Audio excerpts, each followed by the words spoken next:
Okay, amen nonke abalalileyo nabangalalelanga. I'm honestly not a social media person, but as you see, I usually come here when I'm not busy, right? I'm not even worried about the numbers because Mina, I go for quality, not quantity. I go for quality, not quantity. That's me. I follow up my cases. I'm a true healer. I'm a true prayer. Ngabizwa emhlabeni. I was called. Ngehlelwa ingelosi. So, if ever there's no one listening, because vele angihlali ngiku-social media, you guys are going to see, and then you're going to comment go comment section, right? I've already written the topic. I thought I was going to discuss about water issues, like I said from the beginning, but unfortunately God has had other plans for me, so I'm no longer going to discuss that topic. I will discuss the topic that I was sent to discuss now, right? I didn't even research about it. God said I must talk about it.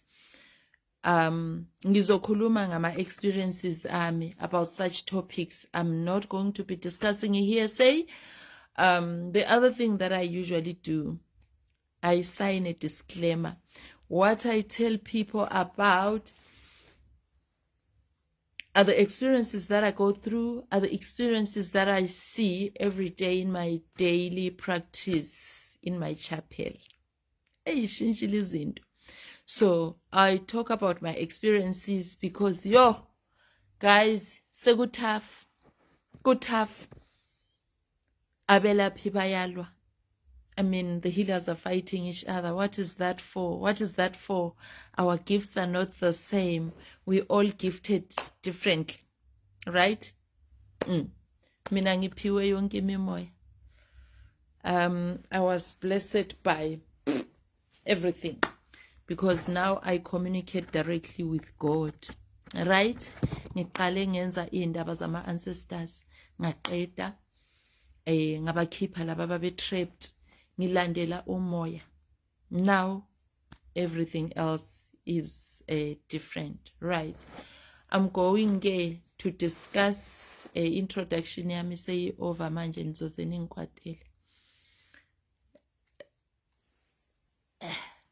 I'm going to discuss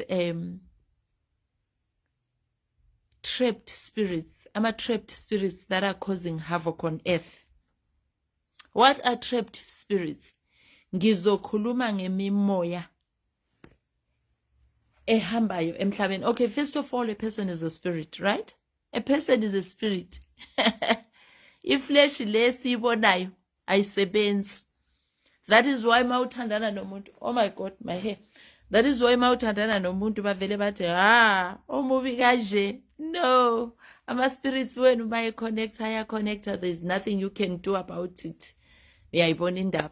Yeah, akukho blesser when it comes to spiritual connection. Angeke udabule. So a person is a spirit, right? When a namhlanje ngizokhuluma into ejulile, guys. When a person leaves this earth, eshona kungcwatshwa inyama. Kungcwatshwa inyama. The spirits gets taken to God. Kuya ngenkolelo yakho. Abanye bakholelwa ukuthi the spirits gets taken by ama ancestors. Ama ancestors kanti akuphi? Awekho kuNkulunkulu. Mina, from my experience, the way God communicates with me, the spirit gets received by God himself. And then you join your ancestors, and your ancestors are with God. That is why you to rest in peace, lala ngoxolo, inkosi yakhothama, muthu utsamaile. Wabona ntho tse jwalo, utsamaile, rest in peace. Babo ka dilo tse jwalo, basuka bekhuluma ngezinto ezinjalo. I'll try and juggle all the languages that I remember of so that we all understand each other. Ne? Sibe ku one page, sibe song. Right. Sesiqedile le yokuthi first paragraph yokuthi a person is a spirit. You are a spirit. It's either we spirit esive or we spirit esihle, depending on how you live your life, depending on how you treat people, how you live your life. Are you a good healer? Are you rushing for money, taking people's monies? There is no testimonies. Our mama testimony ni awabona nonke written in all different languages. Angeke ngizibhalele ama different languages angako. I go for quality, not for quantity. I was called here to heal. I was called here to change the world. I was called here to eradicate all the things that are not right, to make them right. So I'm one authentic healer that you can ever think of. Right. Ama spirits ahluphayo belaphi ngiyazi nani ningimamele la. Okay, fundani ku authentic healer bizwe uNkulunkulu. Spirit esizohlupha, and I will tell you why. I will tell you why. I'm talking from experience. Spirit esizohlupha yi spirit suicide. Last week ngithema ngihlolela omunye usist we Eastern Cape. Ngicela ningangikwateli ne, I'm signing a disclaimer. Wase Eastern Cape ngamtshela ukuthi kini kunendlu ependwe ngekhala eyikuthi nokuthi kuthi leyo ndlu leyo kwashonela umuntu eshona ngesuicide. Spirit have never been eradicated. Kuyahlupha lapho. Sebehambe baze babangaka becabanga ukuthi bayathakathwa. Yet a person committed suicide in the house. As a result, I am going to tell you what happens, right? Umuntu ohambe nge-suicide. Angisho riki njalo ne. Angifuni ukuzingena. Umuntu ohambe nge-suicide. Engakakulungeli ukushona. Ispirit sakhe siba trapped. Siba trapped between heavens and earth. Akakutholi ukuphumula. As angakutholi ukuphumula, ubuya back. Azokwenza ihavoc emndeni nophilayo. I understand that part. A person who committed suicide, a spirit sakhe angeke sibe nokuthula, because that person gets trapped between heavens and earth. Ngikhuluma ngento engiyaziyo, ngikhuluma something that I've experienced. So, I've experienced those spirits talking to me direct, wanting my help. Why? Because they know I can help. Because those spirits knows I can help. They come to me. Mauza gimi uzohlola. Mauza gimi uzohlola. Bazokutshela abantwana bamalanga. Ngiyakutshela ukuthi ubani nobani abahamba kini bahamba ngendlela enjani. Angithi niyenizwe kuthiwa umuntu omdala ulele uphumlile. Angithi uphumlile. Lo committee suicide ke uphumle kuphi? Ngoba ispirit sakhe sizoroma la. Inkosi ikhotheme. Niyenizwe umuntu ohambe esemdala kakhulu ukuthi why uzilalele ngoxolo shemu gogulele hawu nkosi yami ubesena 8 years. Right. I'm talking about ama spirits abantu abahambe ngengozi. Abantu abahambe ngengozi yemoto. Ake sikhulume ngomuntu ohambe ngengozi yemoto. Lo muntu loyo uhambe nge-unfinished business emhlabeni. Angeke alale ngokuthula. Usuke ekseni ecabanga ukuthi nje ngoDisemba kuzobe kumnandi uzobe senza u1 no2 no3. Yeah, understand into enjalo. Suddenly akusenzeki lokho. Uyahamba uyoshona ngeaccident. Uyayibona indaba. Lokho kufakazelwa ukuthi, have you noticed in some certain corners, in all corners nje kumagumba manomhlaba, have you noticed ukuthi makuke kwaba ne-accident kulelo khona lelo? Leso spirit esisele lapho sibiza ezinye. Sibiza ezinye. Will you say such a person is resting in peace? Will you say such a person is resting in peace? Will you say such a person won't go back and haunt the family? The answer is no. The answer is no. So ngicela ukuthi niqaphele lezi ndaba zama spirits, because I'm talking from my own experience. I'm one authentic. Ngihlala ngiku Wi-Fi. Ngihlala ngiku Wi-Fi. Mangihlolela abantu. Yeah, ngiyazi ngiloyo ngusibani bani. Akusukuhlola lokho. I don't do a reading that way, man. I go deeper. Now, uthola ukuthi niyashayana ningumndeni. You now think ukuthi usibani bani uloyo usibani bani usibani bani uloyo usibani bani. Yet nansi spirit is trapped. Ushone ku accident umuntu uzohamba bize bonke abantu ekhaya. Uthola ukuthi every year umndeni uhamba ngegazi. Kunabantu abahamba ngegazi ekhaya. Right? Size kuma homicides. Size kuma suicides. I've covered suicides. Suicide angithi. Size kuma falls umuntu owile emsebenzini. Have you noticed ukuthi makuwe umuntu emsebenzini kuba nama falls amaningi kanjani? Angithi my health and safety officers niyayazi le ngikhuluma ngayo. Size umuntu oyiphozenile. Size umuntu odrownile. Size kuma abortions. Once you experience umuntu ohamba ngalolo hlobo lolo emhlabeni, if you're a family member, kuzobheda ekhaya. You will experience a lot of problems ekhaya. Right? Njoba benginixoxela ukuthi intombazana yase Eastern Cape ithi nje hayi cishe yaphambana ikhanda. Mangithi ngiyahlola kukhona umuntu ocommit suicide in the house. In one of the rondos. Ngamtshela ukuthi kuno rondo painted this way. What jini bethunana mkhulu? Ngathi yes. That spirit was not eradicated. What is happening ekhaya? Ekhaya abantu they are accumulating ama-deaths. Ama-death. Ikoloto. Ekhaya abantu they are losing imsebenzi. Ekhaya abantu they are dying nje. Omunye uyagwazwa, omunye ushayiswa imoto. Like every year. That's what is happening kulomndeni lo every year. Because why? The suicide was iselela phayana. Why? The spirit is trapped. The spirit is trapped between heavens and earth. Umuntu ohambe ene unfinished business emhlabeni. Uba yinkinga ku family esele. You cannot, the dead cannot live, the dead people cannot live with the living. Of which is spirit must be trapped between heavens and earth. And they committed suicide in the same house. Basbulalele in the same house. Which means you're staying with that person as a spirit. The dead cannot live with the living. Right? Agekho emazulwini, God did not accept this person. Usemhlabeni. There goes your ghost. There goes kuma accident sins. Whereby mayundlula kulelo khonini wele ziyabophana thina bomoya we can feel. Thina bomoya we can feel there's spirits here. I can even tell how many people. Sometimes they come to me and tell me their names. Right? Yes, biblically thou shalt not contact the dead. Lapha biblically it dead abasho umuntu oshonile wangcwatshwa. No. Basho ngokomoya.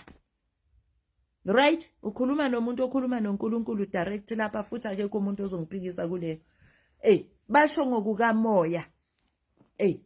Akahambanga lo muntu uhleli ekhoneni ama accidents mangabe wahamba ngedrowning ingane ezincane ezihamba ngedrowning. Who has seen those cases repeating? Kuleyo swimming pool kusazothathwa futhi ingane. Kuloyo mfula loyo kusazoba nama drownings. Right? Have you seen that, guys? Ngiyanibona ni few nyana shemison. Hayi ke mina ama numbers awasho lutho kimi. Ama numbers awasho kimi. Awasho lutho kimi. Ngihamba ngequality mina not quantity. Right? Have you noticed that? Have you noticed that? Ukuthi makuke wadrawna umuntu. Basazodrawna abantwana lapho. Kuleyo pool unless something is done. How many times have you heard ama stories whereby hey sicela abazalwane babuthane sihambe siyothandazela ikhona yeLimpopo province or ikhona yakuphi people are dying there, people are perishing. that very same corner. Always. So api amangam. I was instructed by God to talk about this topic today. And among one of the topics that I thought I was going to discuss, it's not this one. Ama spirits are trapped, guys. Abuhlungu ayingozi. Kuba havoc emdenini. Every year. Kukhona ozodrown. Right? Kukhona ozodrown. Kukhona ozoba nengozi yemoto. Kukhona like makwe kwaqala umuntu ohamba ngegazi. Right? Omunye uzothi ingozi yemoto. Omunye bamstepe. Omunye in the family tree. In the whole family tree. Angisakhulumi ke ngendlu or ngomuzi umuntu ayibulalele khona waqedelela umphefumulo wakho. Leyo ke inkinga nje. Leyo ke yay. But like ngiyakubingelela baba. Leyo iqeda yonke into. Kwaze kwaba nespirit safela lapha endlini. Saba trapped between heavens and earth. Angeke phela. The dead cannot live with abaphilayo. Never. Kuloyo muzi loyo abantu bazogula. Kuyohlala kugulwa, kuyohlala kuxatshanwa, akubi nepeace kulelo khaya lelo. Angeke kuze kube nepeace. Kuzoba nepeace kanjani? Because this person is crying. This person is crying. He or she needs somebody to help those people to ascend. You help those people to ascend. That is why ngale iBhayibheli futhi lithi ngale kwethuna akunamthandazo. You can't. Those people bathembele kithi thina siphilayo ukuthi senze njani? Sibancede. There comes your fembers. There comes your house cleansing. There comes your whole family cleansing. Abelungu bathi house exorcism, whereby you eradicate ama spirits angafuneki. I know many people, they approve something because umuntu omhlophe uthe ngayo. Yes. Many odakabaning. For them to approve something, any nation, any nhlobo ethize must approve. So bayenza house exorcism. Bayenza house exorcism. Bageze nomndeni because phela lumndeni uhlala ngokungcola abantu abami. Umndeni uhleli ekungcoleni. Impuphi yaphela ngespeed. Uzwa ama footsteps angapheli. There is always footsteps in that house. People are not sleeping peacefully. People get sick. Endless headache. Ama misfortunes. Abantu baka ngiyibone kakhulu eGolodini ke. Death accumulation. Bese kuthiwa buka ke. Buka itrick. Uhamba uye kumakhosi. Umakhosi afike athi umkhulu wakho uthulele kabuhlungu. Umakhosi uzothi your grandfather is crying in the grave. He is not sleeping in peace. What you will do, uzokwenza imbuzi, you're going to make umsebenzi, you're going to do ama sacrifices for a wrong reason. I'm not saying do not recognize your ancestors, but I'm saying mawuhlolelwe wrong, uzokwenza into ezi wrong. Right? That's where thina ngikholwa mina ngoba ngithwasiswe uNkulunkulu mina. Ngithwasiswe uNkulunkulu waze wangiqala phansi wangiqeda and my ancestors. That is why people get it all wrong. Bese kuthiwa kukhonzwa ama demon. It's another subject that is boring. I don't even want to dwell on it. I'm dwelling on facts. I'm dwelling on what I go through. I'm dwelling on the topics that I see every day. Right. Usuhambile kumakhosi or kumprofita. Umprofita wathi we mama uSimangele. Umkhulu wakho uyakhala la. Ubhuti wakho is crying. Ubhuti wakho is crying akalalanga ngokuthula. Yes, akalalanga ngokuthula, but engalalanga ngokuthula, ubhuti wami needs to be assisted to ascend. All my brother needs, all my cousin needs, all my grandfather needs is the proper ascension, and the house cleansing. The proper ascension and the house cleansing, so that his or her spirit must go and join God to be with the one with God. The spirit has to go join God and be the one and be one soul with God. Isolo yakhe ilele la endlini la kade ehlala khona. Right? Nabaphilayo. Necromancy. You can't live with the dead. You cannot live with the dead. Umoya wakhe kumele ususwe, and the spirit must be assisted to ascend. The spirit must be assisted to ascend. But then if you go to the healer and the healer tells you, no, he's not sleeping in peace, or she's not sleeping in peace, or your boyfriend or your husband or your late husband or your late girlfriend or your late wife is not sleeping in peace. Go make umsebenzi instead of house exorcism. What is umsebenzi for? What is imbuzi for? What is blood sacrificing for? These are the types of imsebenzi enithi maniyenzile ayemukeleki. Uze umuntu ethi yo, I went to do umsebenzi ekhaya, mangibuya ngiphelelwe umsebenzi wabelungu. Mangibuya, I had a car crash. Why? Because instead of simple house cleansing and simple help the spirit to ascend, you are doing the wrong things. Who are you appeasing? And for what? And for what? Who are you appeasing? Are you appeasing the spirit that departed on this earth? Suicide. Are you appeasing your abortions?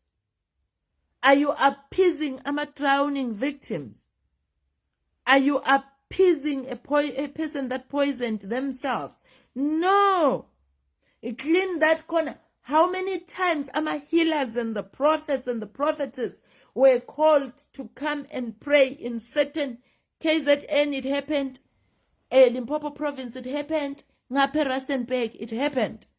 Please, says Katele, come and talk to God. Come and clean this blood on the road.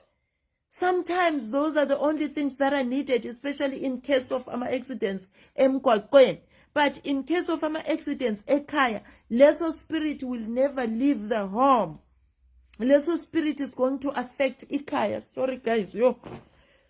Lesser spirit is going to affect abantwana ekaya. Kuzoba khona futhi ozohamba unnatural death in that family, because the person that committed suicide is still dwelling within the living. Therefore, eradicate, help the person to ascend.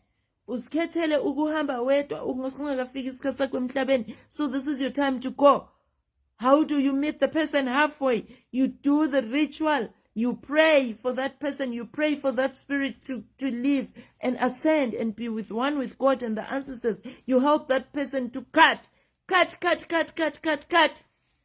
Awukwazi uhambe emhlabeni isikhathi sakho singakafiki. And then the next thing, we are getting disturbed. La endlini ngelokhunja zakho. Abantu bayacindezeleka. The symptoms. Abantu bayacindezeleka.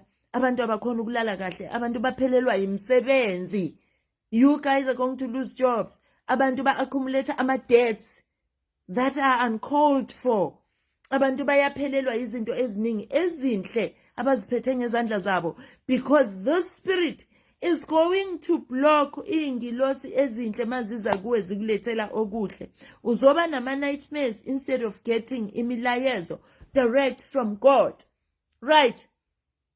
Abathi nginamanga, have you seen ama-hotels? Laba bakholelwa kwezinye inhlobo ukuthi into ukuze uyikholwe, you have to see it kwezinye inhlobo. Have you seen ama-hotels are deserted? Have you seen ama-hotels are deserted? Apokaya, angeke ungene lapha, angeke ulale ebusuku. Angeke uyogijima ubusuku bonke.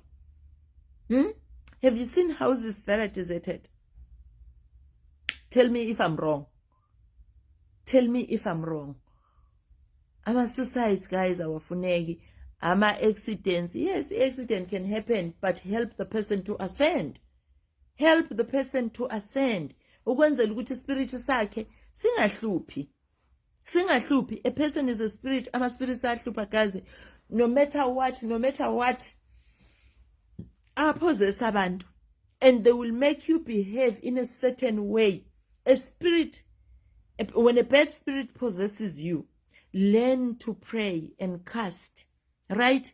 Yes, moya, or you are still trying to align with your spiritual guides. You are still trying to align. Yes, because you're possessed by lots of spirits. They are all fighting to stay within your body. Then they influence you to behave in a certain manner that is unfavorable. Then as time goes on, eventually, I'm talking from experience, eventually eventually you want to correct all the things that were messed up. Eventually you want to go and say, oh, wow, sorry, I was horrible to you. The spirits, a person is a spirit, and there's no two ways about it. That is why Jesus Christ died.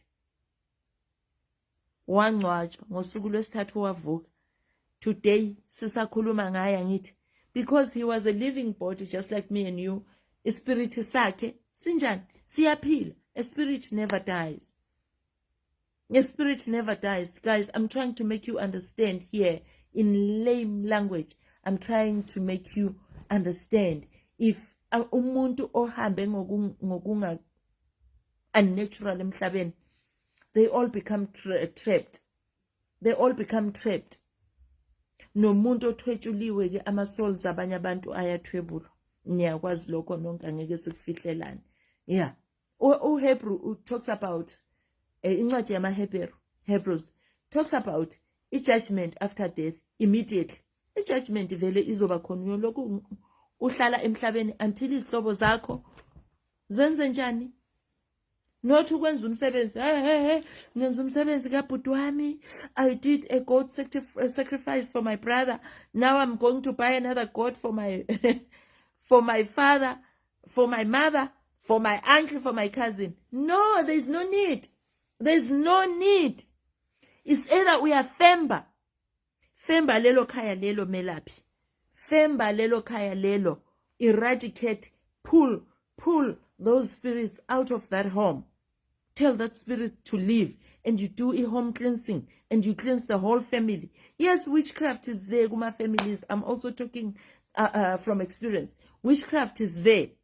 But singathathi izinto ezenziwe ngenye indlela sicabanga ukuthi ngenye indlela. We do not vice versa. Singa vice versa izinto. Amathuna athwetshulwa. La nikhuluma ngama spirits that are trapped between heavens and earth. Umelaphi kumela kutshela ukuthi no, akukho silwane lapha. Akukho silwane la. Nansi indaba. Oh no, akukho witchcraft la. Nansi indaba. Oh there is witchcraft. Hayi ukuthi zonke bonke. That's not true. That's not true. That's not true. Izinto ezinjalo uyafemba. Into ezinjalo you do home cleansing.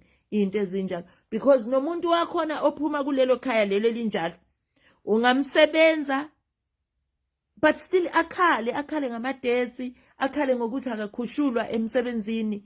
There's no progress elifini yami mkhulu. Senze ukuthi nokuthi. Yes, I'm feeling better. Yes, I got a job. But I want a raise. I still don't I still haven't got a raise. Why? Maisha isu yapi? Uyaphi maisha isu? Uya kulelo khaya lelo elisindayo elingena kuthula ngokukamoya. So learn to discern ama spirits. Learn to discern. Learn to listen to the spirits. La, there's a problem kuleli khaya leli. There's a problem. You do house cleansing. Kungabi namagosi endlini ubone kuphela impuphu, kuphela imali, kuphela zonke izinto. No. Ujike futhi wena with the little money that is left, uyothenga imbuzi okanye inkomo wenza umsebenzi, wenzela abantu umsebenzi, wenzela the spirit that is trapped between heavens and earth. Angahleni. No, I'm talking from the cases that I see. Khala ngibusy mina kuchapel, ngiyathandazela abantu, I eradicate ama spirits, ngiyafemba, ngiyahlola futhi mangihlola I go deeper. Ngakutshela into eyenzeke 200 years ago ngini within your bloodline, ngakutshela nokuthi ubani namagama abantu ayaphuma. So belaphi asiyekeni ukuhlola into eyenzeke izolo. No, because abelaphi yibo abanye abatshela abantu ukuthi ibona abatshela abantu ukuthi you know what, hamba uhlabe imbuzi eziyi-10. You don't do that. Check what is causing havoc in the family. Into zomoya ziyalandelelwa into zomoya. Guys, ngiyabonga. Do you want to ask questions? Noma nithu nje. If there's something that you want to ask, Mamu Pindi, Babulaki, Mamu Busisiwe, Mamu Trish, Mama Umamjali, ningabuza nifuna ukukubuza, nivale. Ngithe ngizonisherela ke ulwazi mina ngikhuluma noNkulunkulu, and I'm talking from the cases that I've seen. Abanye uthola ukuthi ingane yadlala izwe igama layo limenyezwa ku swimming pool. I've come across all those things. Umntwana uyadrowna, mabefika lapha ngithi yayi ingilosi yokukanya ithi nina niyashonelwa. Every year khona umuntu othathwa umfula, omunye uthethwe ulwandle, omunye uthethwe umfula, omunye uthathwa i-swimming pool. Why? Because kune drowning ekhaya. There is drowning ekhaya. Manje sihamba yenza man unnatural death. I-unnatural death, guys, ningayiyeki. Vulan, faka ama-specs. Unnatural death is a no-no. Loyo moya lo, there is a way of handling loyo moya lo. There is a way. Nyawabona ma-hotels amanya kuhlalwa ku, even nase America ke kube lungu. Ngithi ngithanda makanjalo. Nithanda kanjalo. Into encane nje niyohlaba imbuzi eziningi kanje. Hayibo, ibuya leyo mali leyo. No. No. All right, guys, let's call it a day. Thank you very much to the few that attended. Abanye bazomamela ku comment section. You have to learn about these things, guys. You have to learn. Imali zabantu ziphelile. I mean, that's exploitation. That's exploitation, guys. Bomama nabo baba. Bantwana bakaNkulunkulu. Ukuthengisa abantu inkomo nembuzi. Isidingo singekho. Hayi. That's a no. That's not on. Go deeper. If awuphiwanga ukuhlolela umuntu melaphi, tell that person ukuthi awundlulele komunye uhambe uyohlola. Kukhona abanye abaphiwe ukuhlola nje kuphela kuhlolele. Khona abanye abaphiwe ukwelapha. Uyabona? Khona abanye abaphiwe yonke imimoya. Bakhona, and I'm one of them. Uqala, what you did, I appeased all the spirits, ngaclean the whole rubbish until I started communicating with God. Ngiyazi abanye benu nizothi ngiyapeta ngoba aniveni judgmentally bantu basemhlabeni. But anyway, abaziyo bayazi, abangaziyo bayangazi. Ngizocela ke ukuvalelisa abantwana benkosi mangabe ufuna usizo lwami. Ngiyafemba, I'm a seer, I prophesy, I heal, I eradicate izindaba ezinjengalezo. I'm also a medium. Okay, you can connect with whoever. Owahamba. Futhi ma ufika kimi, you don't need to tell me ukuthi my mother. No, it's me that will tell you ukuthi now you are connecting with your brother, now you're connecting with whoever. Yes, I do those things authentically. My number is 072-239-1100. Please, ungangisheli. I'm not here uzoshelwa, right? Please, kulelo site lelo ngithola nje. Inkosi yami, ama-WhatsApp abo baba niyangihlekisa yazi. Anazi nanokuthi ngihamba nge-wheelchair. Nibhizi niyashela. Please, nokushelwa You don't do that to me, because uzolimala. Whatever I say goes. Ngicela ningangikwatisi. Asihlonipheni abantu ababiziwe emhlabeni. Bobaba, please. No, you are not my target market. Nonke enizofuna ukushela lapho. Then 2, strictly WhatsApp yami is for ama bookings. Avoid abo hi nabo what hey unjani nje namhlanje, because I get lots of messages, guys. I'm not going to be able to say hi uveluthi amen ungene endabeni, and then you do your booking if you want to do your booking. Otherwise, hi ni right ngezokuthandana ne ni right. Siyabonga Matrish, siyabonga about your comment. Abanye nizokhomenta ku comment section, and then yeah, ngiyabonga. Nilale kahle, nithandaze. Ngiyanithanda nonke. Amen.